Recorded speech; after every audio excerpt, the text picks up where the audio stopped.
Bonjour à toutes et à tous, c'est Romain de l'Atelier des Options pour Wall Street Hebdo, le rendez-vous que nous préparons chaque semaine avec Paul et que vous retrouvez tous les lundis à midi sur la chaîne YouTube de l'Atelier des Options. Pensez à vous abonner à cette chaîne, à liker, à partager ce contenu s'il vous a plu, et puis à nous faire part de vos commentaires dans le suivi de la vidéo ou de vos questions pour qu'on puisse interagir comme on est ravis de le faire systématiquement. Des marchés intéressants et on va le voir une semaine particulièrement intéressante encore une fois, probablement sur fond de contre-pied encore sur les indices américains. On a un calendrier qui va être plus light, on va aller le regarder en détail, mais quand même assez intéressant. Manifestement, les éléments autour de la fin du shutdown et les résolutions des deals avec la Chine rendent les marchés à nouveau optimistes et le mouvement de baisse qu'on avait constaté eh bien s'est arrêté dans une zone d'alerte sur les indices américains, notamment le S&P qu'on va aller voir en détail. Paul a détecté pour nous, comme d'habitude, des volumes inhabituels et puis des configurations graphiques qui en ressortent qui peuvent être très intéressantes. On va aller regarder ça. Bien sûr, pour les publications de la semaine, des ratios put-call qui vont nous indiquer un petit peu le sentiment des opérateurs avant les trois grosses publications de la semaine. Et puis, on terminera, comme chaque semaine, par un cas d'école, une stratégie qu'on va mettre en place sur une configuration graphique, cette fois-ci, qui est intéressante. Et un point, bien sûr, sur les stratégies, comme on le fait habituellement.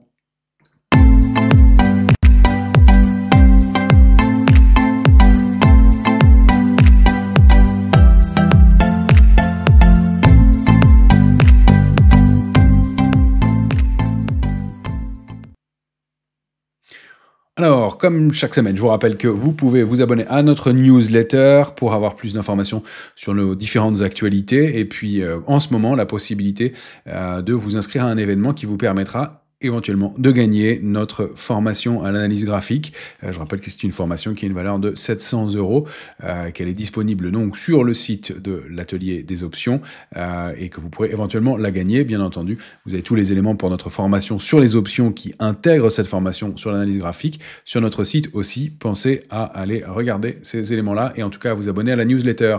Au programme cette semaine, le calendrier, comme je vous le disais, va être plus light. On attend normalement jeudi les chiffres d'inflation. L'indice des prix à la consommation, ça va être le chiffre majeur de la semaine à Wall Street. Alors, on va peut-être avoir un petit délai pour avoir ces publications-là, puisque manifestement, le shutdown est résolu, mais il faut le temps que l'administration se remette en marche, donc à surveiller une incertitude de ce côté-là. Côté micro, c'est plus calme aussi. On a eu une grosse partie des publications à Wall Street. On va avoir mercredi Cisco. Comme vous le voyez à l'écran, et vous avez l'habitude maintenant, le ratio put-call est en rouge. Ça signifie que les opérateurs sont très optimistes en amont de cette publication. Le ratio put-call est à 0,25. Donc, sur Cisco, on va aller voir à la configuration graphique et se demander s'il est peut-être pas temps d'être un peu prudent. Pour ce qui est de Applied Materials, qui publiera jeudi, autant pour moi, eh bien, le ratio put-call est à 0,46. On est optimiste, même très optimiste. On n'est pas en euphorie ou en excès d'optimisme comme sur Cisco, mais on est quand même très optimiste. Donc, à surveiller. Et puis, jeudi toujours, ce sera Walt Disney qui publiera. Là, le ratio put-call est à 0,91. On est relativement prudent. Donc voilà, on va pas s'attarder sur la configuration de graphique de Disney qui ne donne pas de signaux particuliers. En revanche, on va aller voir quand même Cisco et Applied Materials qui peuvent donner des signaux graphiques intéressants. Alors, on va s'intéresser tout de suite à notre configuration graphique du S&P que je vous affiche à l'écran maintenant. Vous l'avez ici. Le S&P, bien qui sauve les meubles, hein, comme on l'indiquait dans notre titre. Le pire a été épargné à Wall Street. En effet, on a rompu et testé ce niveau d'alerte de 6733 points la semaine dernière. A priori, le futur de S&P est en train d'ouvrir sous les 6800 points. Donc, dans cette zone de prix, on réintègre donc le niveau d'alerte puissamment sur fond de news flow positif et évidemment le niveau d'alerte est préservé. Donc on avait cette zone 6480-6550 qui était l'alerte de moyen terme et puis l'alerte de court terme 6733 qui sont réintégrés. On a eu un puissant mouvement vendredi de contre-pied en fin de séance, encore une fois sur fond de news flow. Donc bien le marché retrouve des couleurs. On se réinstalle dans le range 6733-6920. Alors les premiers enjeux bien sur le S&P qu'on va regarder cette fois-ci en journalier. Vous avez beaucoup de niveaux, mais il est nécessaire, ils sont utiles en day trading. Donc sous les 6820, on est aux alentours de 6800 points à l'instant sur les futurs. Donc on va ouvrir à nouveau avec un contre-pied, avec un gap. On avait une structure d'épuisement qui s'est mise en place tout doucement vendredi avec un petit biseau. En tout cas, l'appétit pour le risque revient rapidement et les inquiétudes relatives quant à la survalorisation et le financement de l'intelligence artificielle, eh bien, calment les opérateurs. Donc, le gap baissier qui avait été ouvert vendredi, bien sûr, a été comblé. On avait parlé de celui-ci aussi. Donc, ce niveau de 6820 va être important puisque c'est là où on avait ouvert un gap, comblé ce gap et puis on était repassé en dessous. Donc, 6820 va être un niveau de polarité dans cette zone de prix. Je vais d'ailleurs l'épaissir. Ça va être un niveau de polarité dans cette zone de prix, 6733, 6920. En tout cas, on s'affranchit du niveau d'alerte. Voilà les éléments. Donc, évidemment, on va repayer un petit peu sur différents actifs. On peut rappeler l'évolution de la position verte la semaine dernière. Hein. Finalement, on a baissé moins que ce qu'on pouvait escompter, puisqu'on a eu un mouvement de plus de 4% de baisse entre les points hauts et les points bas. Mais finalement, on ne perd que 1,63% sur la semaine. La position ouverte augmente au final de 3,13%, plutôt légèrement dans le sens de la baisse, mais short squeeze probablement aujourd'hui qui va être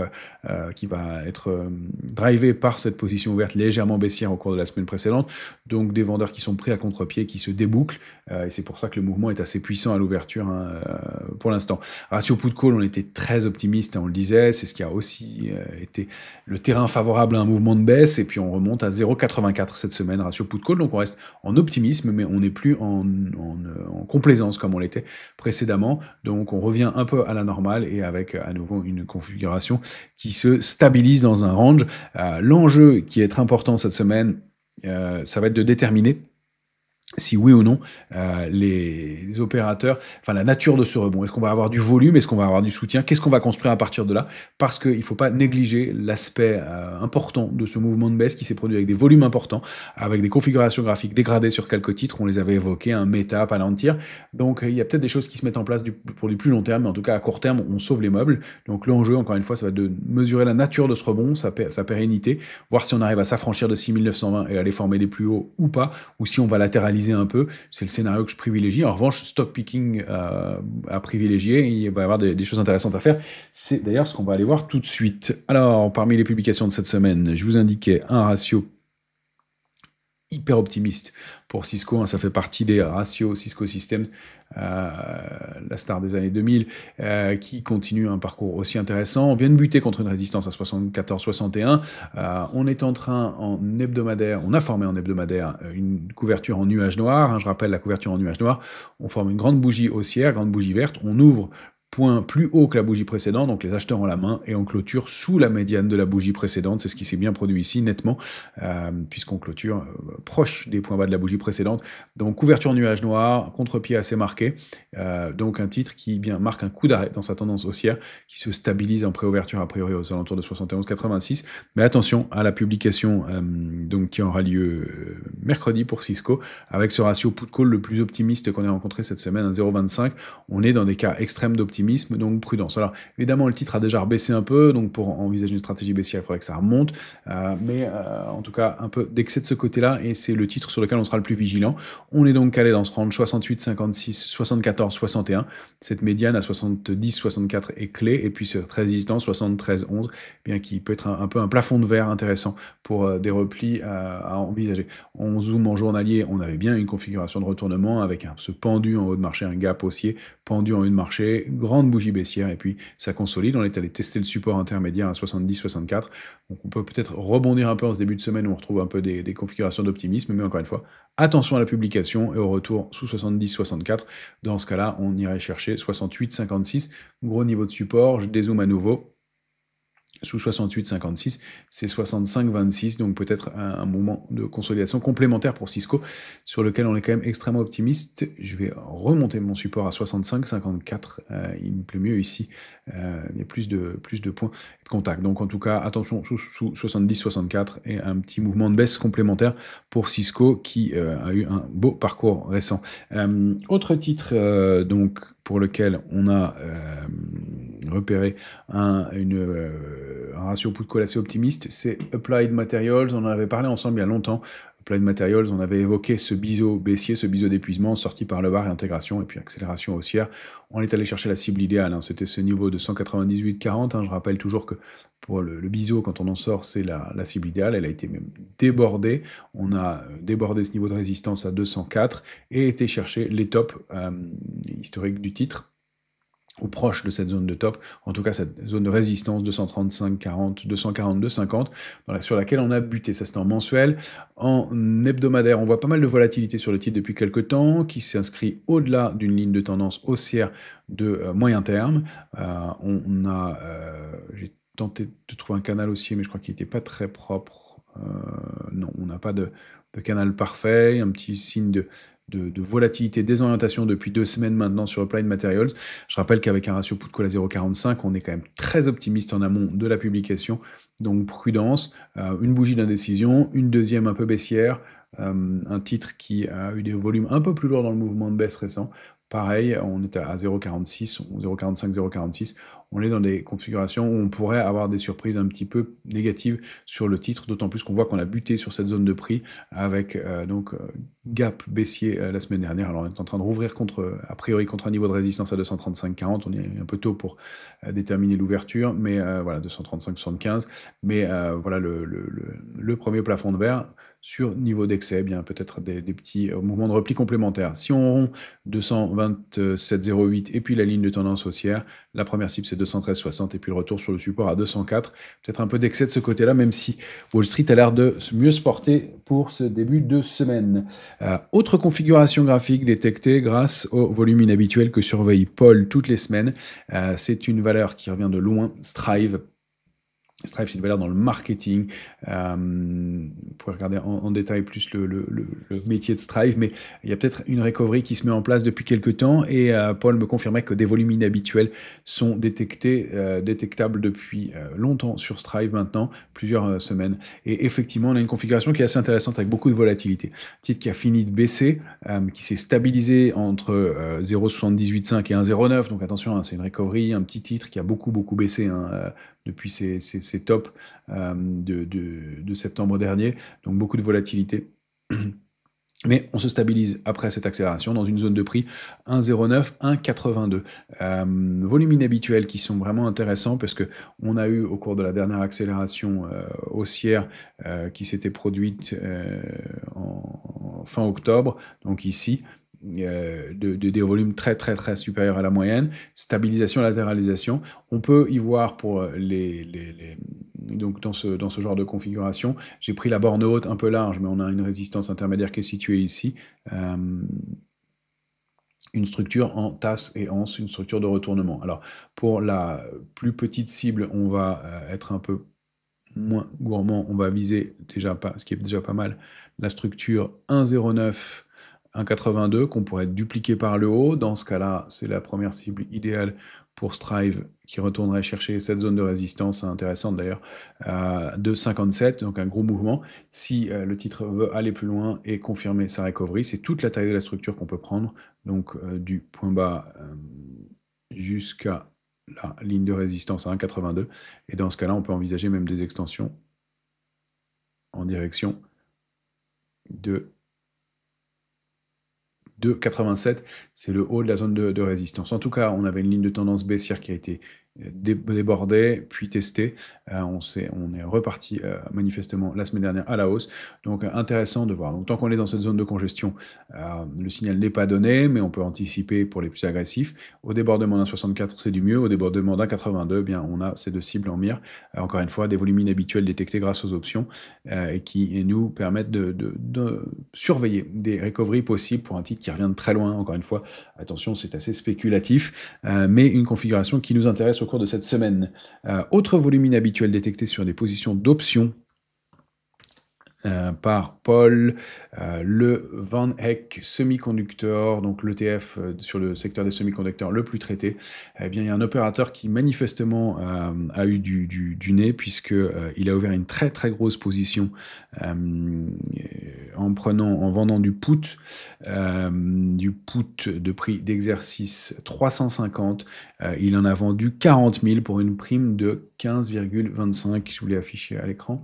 Je vais vous le mettre en hebdomadaire. Voilà. Un opérateur qui a vendu donc du put de prix d'exercice 350. 15,25 $ la prime, donc ça lui fait 60 millions d'euros de primes encaissées sur ce strike de 350.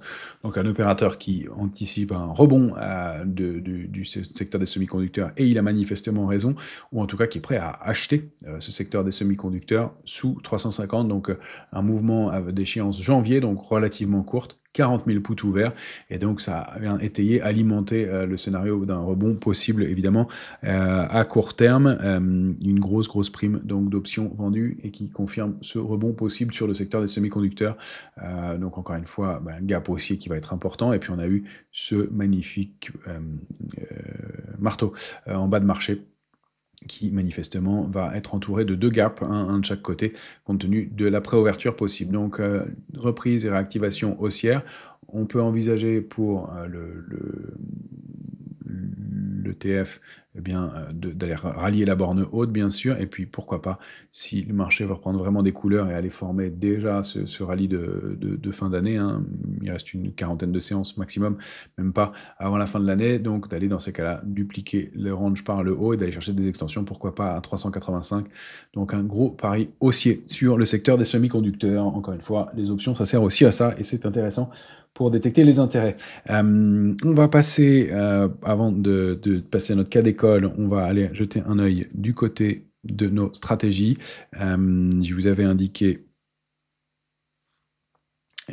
le point sur les stratégies qu'on veut faire ici. On a proposé 35 recommandations en tout, 32 ont été clôturées, on va en ouvrir une troisième. Alors, j'ai un petit bug à l'écran, je vous ai indiqué un bull put spread aujourd'hui sur le Nasdaq.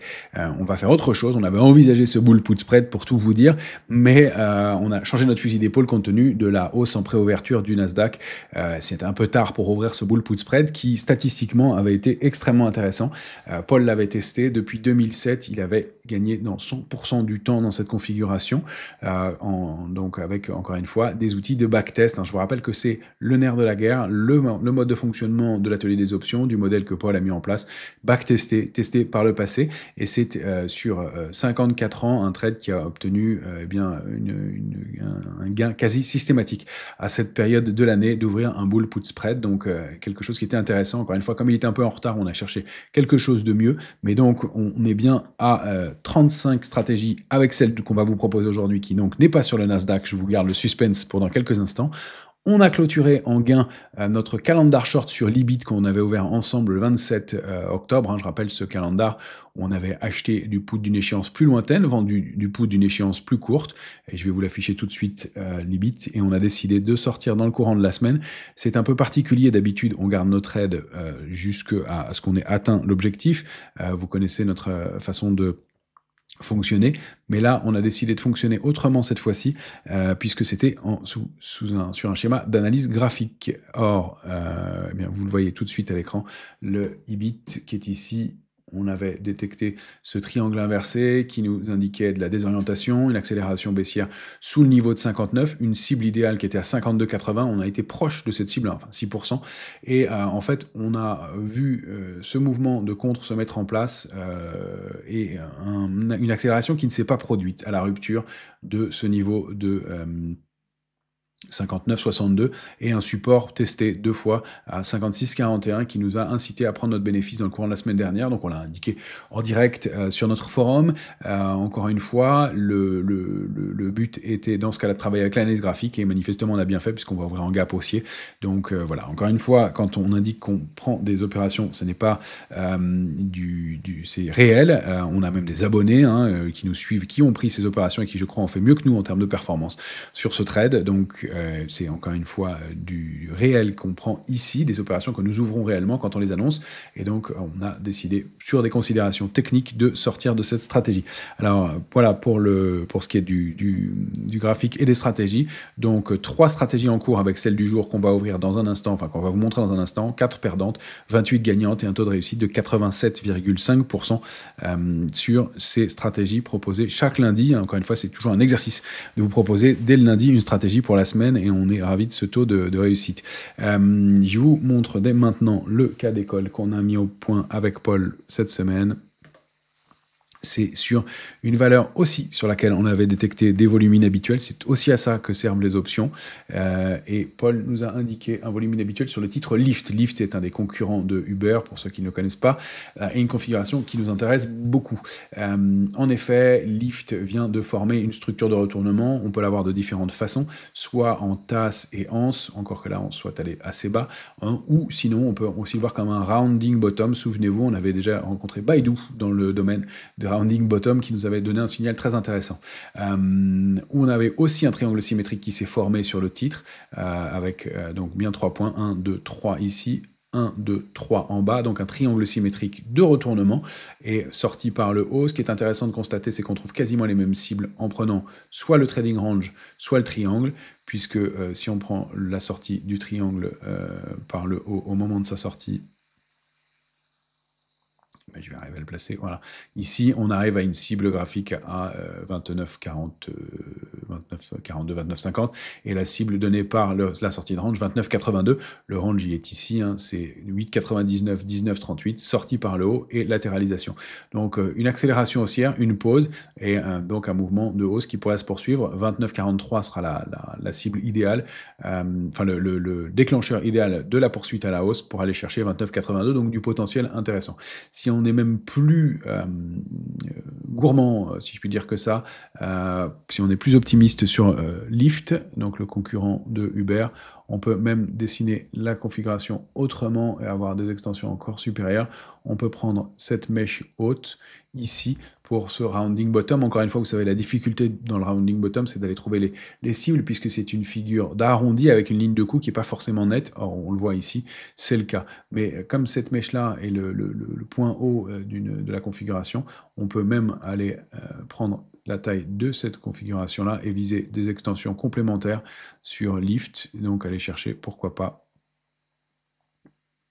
cette cible située ici aux alentours de 37, 28.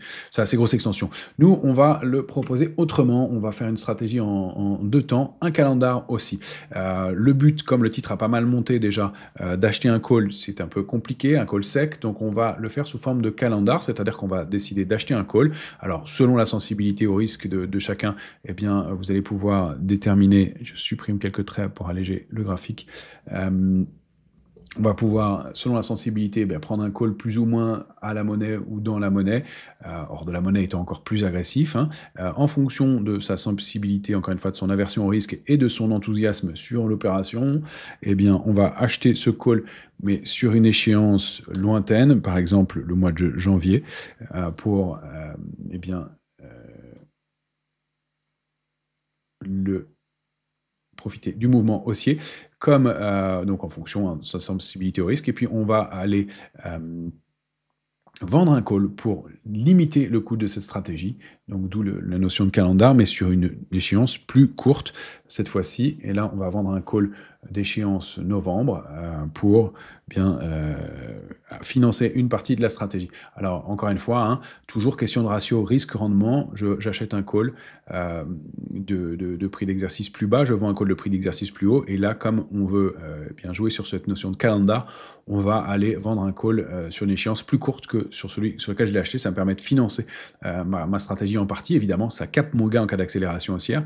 L'intérêt aussi de la stratégie en question, c'est que si j'approche de l'échéance du mois de novembre et que mon niveau n'est pas atteint, je peux continuer à revendre du call pour financer à nouveau ma stratégie et décaler mon profil risque-rendement. Donc, regardez, utilisez le Pro Option Trader pour aller simuler ce genre de stratégie. Vous pouvez le faire donc avec l'outil proposé par ProRealTime pour simuler des positions d'options et regarder ce qu'il en est. Voilà les différents éléments que nous voulions vous proposer pour ce début de semaine. Des éléments intéressants, du stock picking à faire probablement, pas mal de choses à voir. Comme toujours, pensez à vous abonner à la chaîne de l'atelier des options, chaîne YouTube, à nous suivre sur Twitter aussi, à activer les notifications pour recevoir toutes les vidéos en temps réel, et puis à nous faire part de vos commentaires et à liker, à partager ce contenu. Nous vous en remercions par avance.